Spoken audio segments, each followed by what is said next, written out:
welcome to Meta News. I'm your host, El Blanco, reporting for Meta News from the Blanco business segment. I'm providing Horizon World members with unique information for incorporating your business. Okay, last week we were touching on the topic of the market research, and this week we're going to pick back up in the area of your target customers. Okay, so your target customers, they could be business customers or they can be regular consumers. And in some language, that's sometimes explained as business to customer or business to business.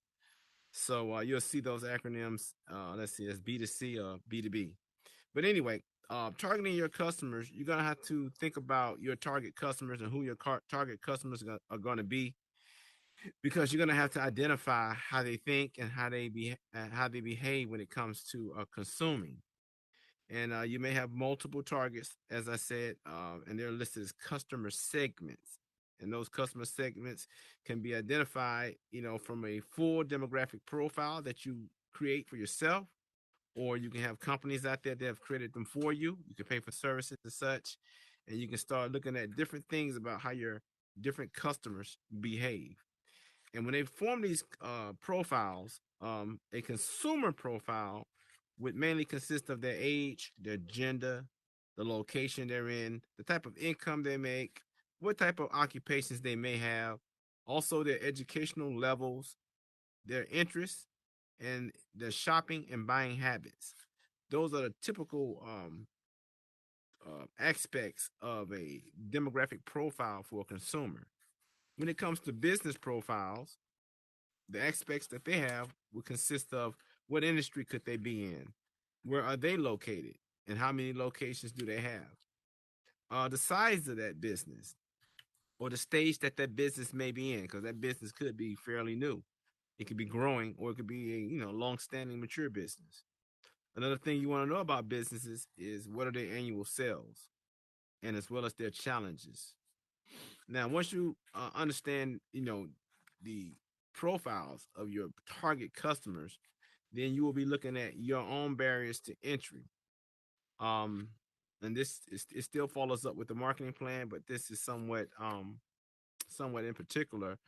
In particular, this is something that your investors or the banks would want to know. They would definitely want to know if you have identified your barriers, and you would need to know what your barriers are, because that may help you move a lot faster in getting your financing.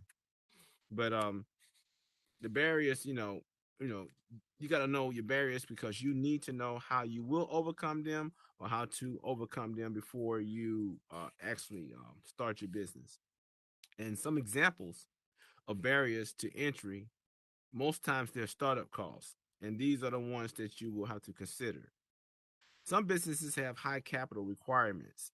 That means, some businesses, people just go set up with LLC, and they'll take it from there. They go month to month, maybe year to year, to see if they're going to be able to turn a good profit and stay alive. Other people identify their budgets, and their whole structure is set up to get high capital in the beginning, to create a budget to continue. Other barriers are high marketing costs, the lack of access to distribution channels, because sometimes you have to have connections to get distribution that you need, and you may not have access to those distribution channels, which could affect could create a barrier to enter into business in that arena. You may have brand awareness challenges, like getting your brand. Your brand may not have the type of notoriety that you need in the beginning, and you may need to co promote, co market with other companies to get more brand awareness. You may have high market saturation by the type of competitors that's in that industry. You may have a whole lot of competitors saturating the market, or there could be a steep learning curve. You may be in a new industry where it's a lot of learning to take place, and it's steep, and you're trying to overcome that barrier. You may have trademark consolidations, where you know you have a trademark, other trademarks are already established with other companies, and you may need to consolidate your brand with other brands, because of trademarks that's out there that's standing clearly above yours. And then you have onerous government policies, which means you have government policies that are not favorable to your business, as far as entering. They may have a lot of contracts they've given out to other companies that you may be in direct competition with. And then there's a section called threats and opportunities that you have to consider as well. Because once you overcome those barriers to entry, and you know you can enter into the market, you have to explain what could affect your startup just by understanding what your threats are and what your opportunities are. And examples of those could be supply chain issues, like your supply chain could be interrupted by legislation or by war or by by a pandemic or such. That could be a threat to your whole company's existence because your company may focus mainly on its supply. Then you have shifts in the market or trends in the market that could change. Then you have economic changes, like the banking industry could raise interest rates or something. The treasury could raise its interest rate. Then you have relationships with suppliers and partners that could change. And so, things like that determine the threats and the weaknesses you may have, depending on what type of business you have, because you may have a business that's totally service oriented, and you may not have a lot of these issues. And then you have to conduct the SWOT analysis, which is strength, weaknesses, opportunities, and threats. You will understand your strengths. You would identify your weaknesses. You would definitely identify your opportunities and be able to gauge your threats in terms of competition. And in doing those things, you would come up with your competitive analysis. And that competitive analysis is an analysis of your competitors. And it identifies the businesses that's in your industry that offer similar products or services.